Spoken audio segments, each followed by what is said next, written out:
Hello friends, welcome to Ignite academy.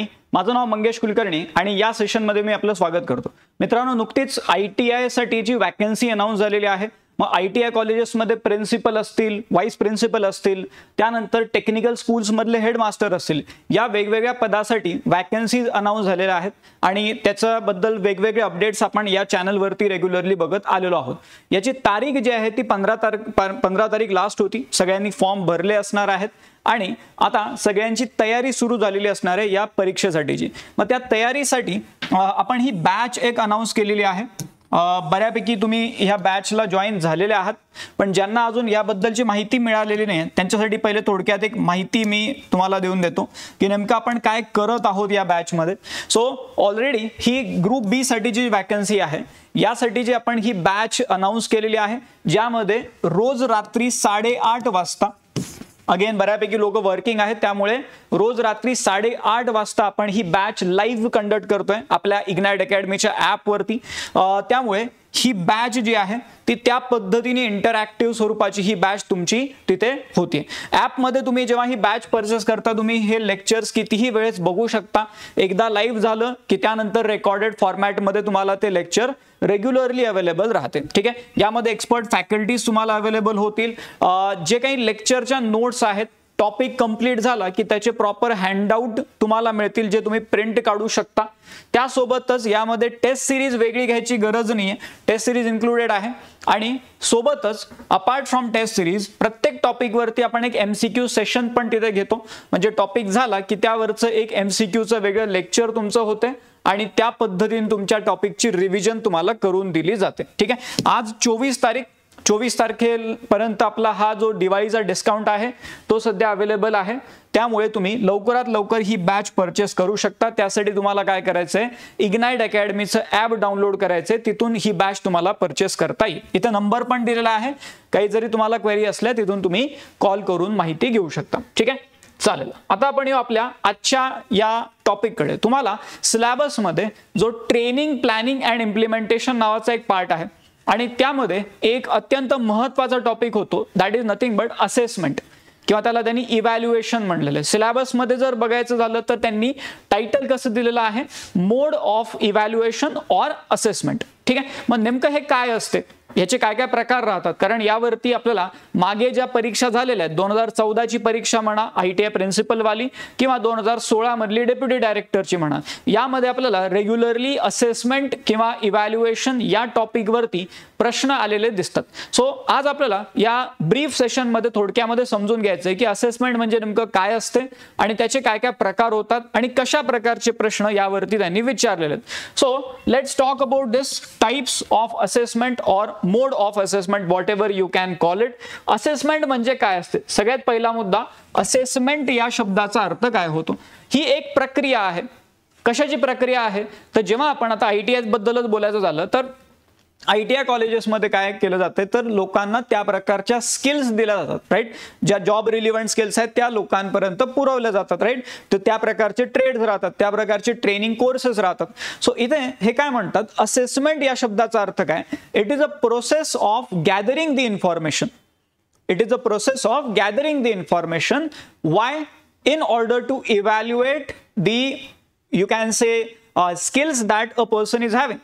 म्हणजे एका व्यक्तीकडे किती स्किल्स आहेत, एका व्यक्तीकडे किती ॲबिलिटी आहे, ते समजून घेण्यासाठी किंवा ते मोजण्यासाठी ची प्रक्रिया म्हणजे थोडक्यात आपण काय म्हणतोय, त्याला असेसमेंट म्हणतो। ठीक आहे, so it is that process of gathering and evaluating the information, माहिती जमा करताय, ठीक आहे, त्या माहितीचा अभ्यास करताय तुम्ही, why, to measure an individuals knowledge, skills, abilities और परफॉर्मन्स। एका व्यक्तीने किती स्किल्स घेतलेले आहेत, एका व्यक्तीचा कसा परफॉर्मन्स राहिलेला आहे, एका व्यक्तीला किती नॉलेज मिळालेलं आहे, हे मेजर करण्यासाठी तुम्ही काय करता, माहिती गोळा करता, किंवा त्यांनी काय काय शिकला, काय नाही शिकला, त्याची माहिती गोळा करता आणि ती माहिती गोळा करण्याची प्रक्रिया म्हणजेच काय, तर असेसमेंट। ठीक आहे, हा एक भाग झाला। आता आपल्याला बघायचे हे असेसमेंटचे काय काय प्रकार राहतात। असेसमेंटचे प्रकार काय काय राहतात, सगळ्यात पहिलं आणि बऱ्यापैकी हे नावं तुम्हाला आता परीक्षांमध्ये दिसणार आहेत, फॉर्मेटिव्ह असेसमेंट। पहिला प्रकार आहे फॉर्मेटिव्ह असेसमेंट। फॉर्मॅटिव्ह या शब्दाचा अर्थ काय होतोय किंवा ही अशा प्रकारची असेसमेंट आहे किंवा अशा प्रकारची तुम्ही माहिती गोळा करताय ज्याच्याने समोरच्याचा परफॉर्मन्स कसा चालू आहे ते तुम्हाला लक्षात येते. पण फॉर्मेटिव्ह मध्ये काय होतंय की जेव्हा तुम्ही समजा एखादा ट्रेनिंग कोर्सचं एक्झाम्पल आपण घेतलं, एखादा ट्रेनिंग कोर्स सुरू असताना तुम्ही त्या व्यक्तीचं जो तो ट्रेनिंग कोर्स करतोय, ज्याने ऍडमिशन घेतलेली आहे तिथे, तो काय करतोय, त्याचा परफॉर्मन्स काय कसा येतोय त्या पूर्ण ट्रेनिंग कोर्समध्ये, ते तुम्ही त्या कोर्सच्या दरम्यान इव्हॅल्युएट करताय. याला आपण इव्हन आपल्या शाळेसोबत पण कोरिलेट करून बघू शकतो. किंवा शाळेमध्ये काय असायचं की रोज लेक्चर व्हायचे आपले, राईट, इतिहासाचा तास, भूगोलाचा तास हे व्हायचं रोज. आणि ते झाल्याच्या नंतर आपण काय बघायचो की लेक्चर झालं की शेवटी मॅडम किंवा सर काय करायचे, आपल्याला होमवर्क द्यायचे. सो होमवर्क का, कारण आज जो काही तो विद्यार्थी शिकलेला आहे तो त्या सगळ्या गोष्टी कसा समजलेला आहे त्याला, राईट, त्या गोष्टी कशा समजल्या त्याला हे जाणून घेण्यासाठी ते फॉर्मेटिव्ह असेसमेंट केली जाते, फॉर्मेटिव्ह असेसमेंट. सो पर्पज काय राहते, पर्पज किंवा जेव्हा एखादा ट्रेनिंग प्रोग्राम सुरू आहे तो प्रोग्राम सुरू असताना त्या व्यक्तीचा परफॉर्मन्स तुम्ही मेजर करताय, right. So it is basically to provide ongoing feedback during the learning process. महत्वाचं काय, during the learning process in order to guide instruction and improve the learning. म्हणजे आज तुम्ही चेक करून बघितलं काय काय समजलं त्याला, आणि जर तुम्हाला लक्षात आलं की त्याला नाही समजलं, उद्या पुन्हा समजून सांगता तुम्ही.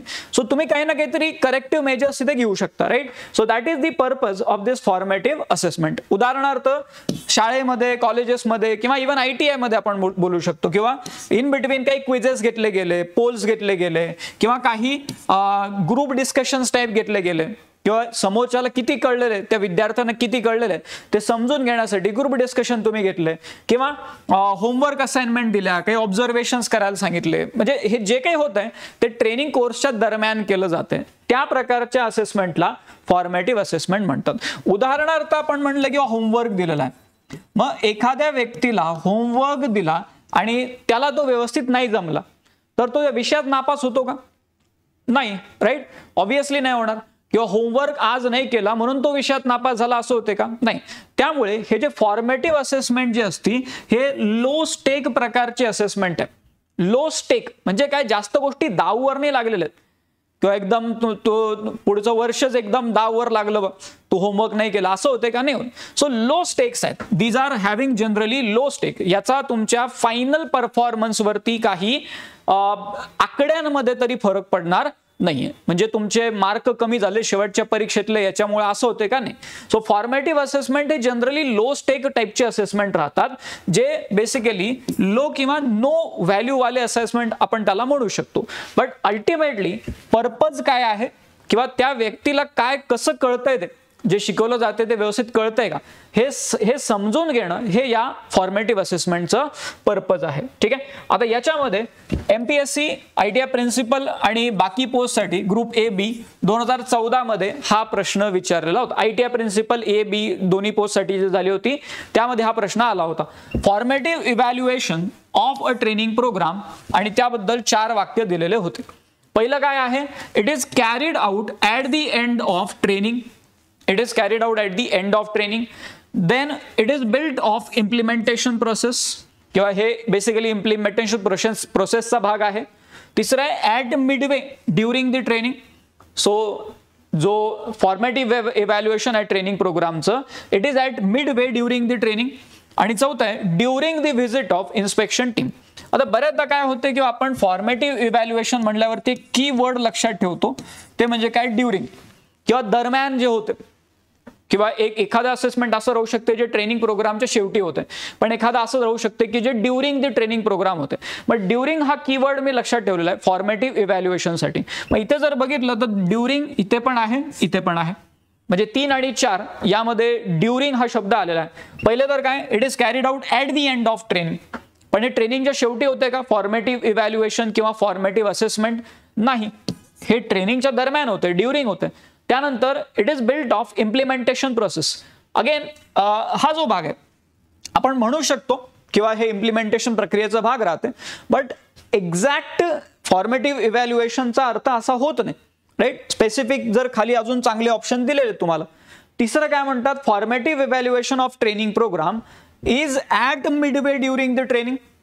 ट्रेनिंगच्या दरम्यान हे होते, ॲट मिडवे ड्युरिंग ट्रेनिंग म्हणजे समवेअर इन द मिडल. 6 वर्षाचा कोर्स आहे, एक महिन्यानंतर 6 महिन्याचा कोर्स आहे, 1 महिन्यानंतर तुम्ही ते एक टेस्ट घेऊन बघितली किंवा 15 दिवसांनी तुम्ही काय करताय, काही क्विजेस घेताय.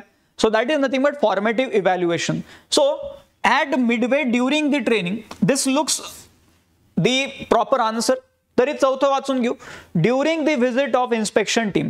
अगेन असं स्पेसिफिक काही नाही आहे की कोणी इन्स्पेक्शन करायला आलं की त्या वेळेस जे इव्हॅल्युएशन होते तसं आहे का नाही आहे. सो त्यामुळे हे चौथंही रॉंग होईल. आणि दुसरं जे आहे, जर तिसरं एवढं स्ट्रॉंग आपल्याला ऑप्शन दिसतंय तर दुसरं आपण तिथे जाणार नाही दुसऱ्याकडे. So at midway during the training this will be your correct answer for this question. Formative evaluation आणि अशा पद्धतीचा प्रश्न त्यांनी विचारलेला आहे. ठीक आहे. त्यानंतर पुढे येतो आपण समेटिव्ह असेसमेंटकडे. समेटिव्ह असेसमेंट म्हणजे काय, तर जे त्या ट्रेनिंग कोर्सच्या शेवटी होते. जसं आपण म्हटलं फॉर्मेटिव्ह कधी होते, दरम्यान होते, पण समेटिव्ह जे आहे ते at the end of course होते. जो काही प्रोग्राम असेल किंवा ट्रेनिंग जे असेल त्याच्या शेवटी जे होते त्याला आपण समेटिव्ह असेसमेंट म्हणतो. सो पर्पज काय याचं, to evaluate and measure learning outcomes at the end of course, program or instructional period.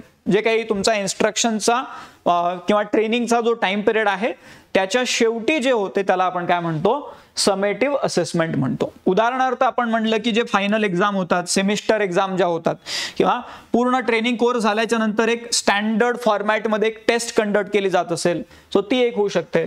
किंवा पूर्ण शिकवून झाल्याच्या नंतर काही प्रोजेक्ट दिले जातात कधी कधी इंजिनिअरिंगमध्ये, जसं आपण म्हणतो, किंवा end of the term project राहतात की संपलं की तुम्हाला एक प्रोजेक्ट दिला जातो, तो प्रोजेक्ट कंप्लीट करून तुम्हाला तुमचं मार्कशीट मिळते, right.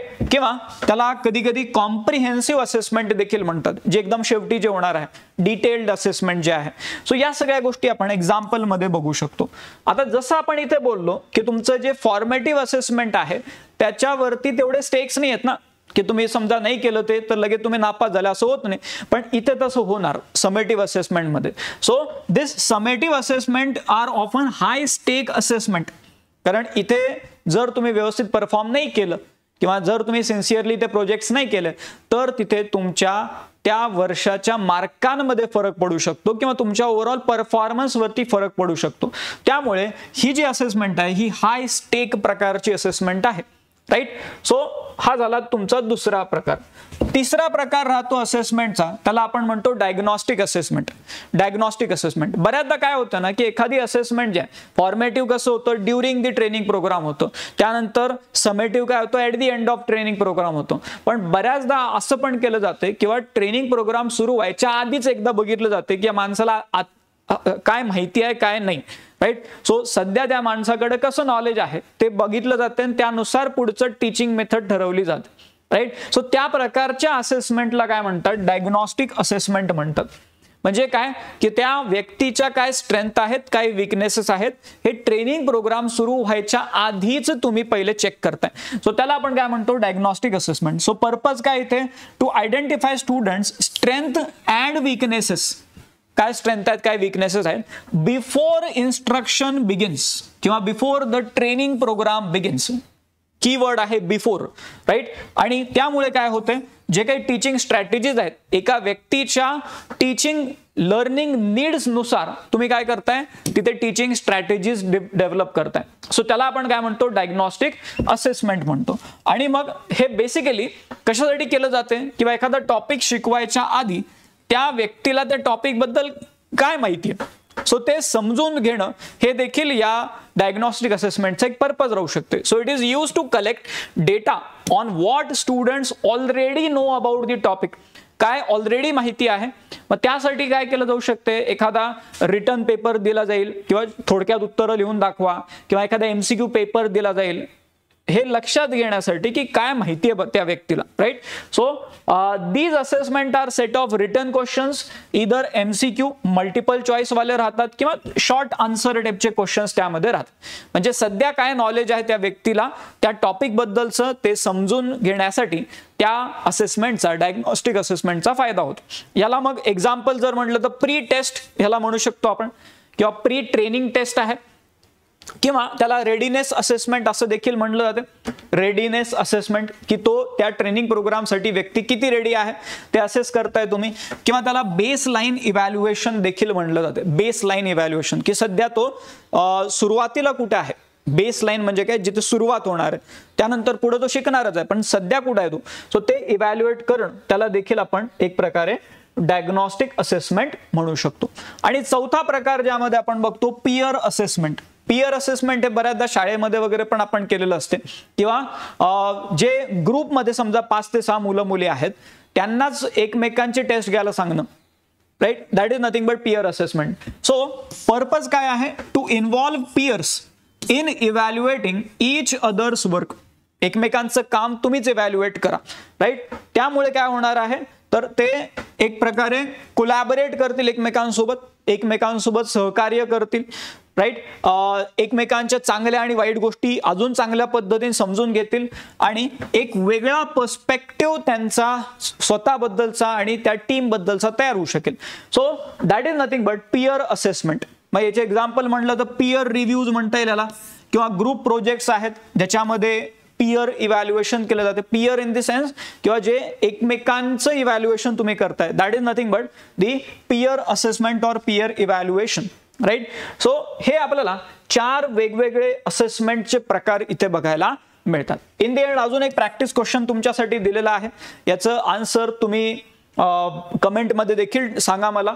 What is the primary purpose of formative assessment. ठीक आहे, प्रायमरी पर्पज काय आहे. प्रायमरी पर्पज फॉर्मेटिव्ह म्हणलं की डोक्यामध्ये बिफोर ऑप्शन्स तुम्हाला पहिले डोक्यामध्ये काय आलं पाहिजे, किंवा फॉर्मेटिव्ह म्हणल्यावरती something which is during. Summative जर म्हणलं असतं तर something which is at the end. Diagnostic म्हणलं असतं तर something which is before. Right, so हे कीवर्ड हिट झाले पाहिजे पहिले तुम्हाला. राईट, सो दॅट तुम्हाला तुमच्या ऑप्शन्स मधून बऱ्यापैकी उत्तरापर्यंत पोहोचता येते. So what is primary purpose. पहिलं काय, to rank student based on their performance. दुसरं आहे to evaluate learning outcomes at the end of course. At the end of a course म्हणलेला आहे. सो इथे याला आपण ऑलरेडी एलिमिनेट करून टाकू कारण they are talking about summative here. त्यानंतर to provide ongoing feedback during the learning process. आणि चौथा आहे to compare an individual performance to a group.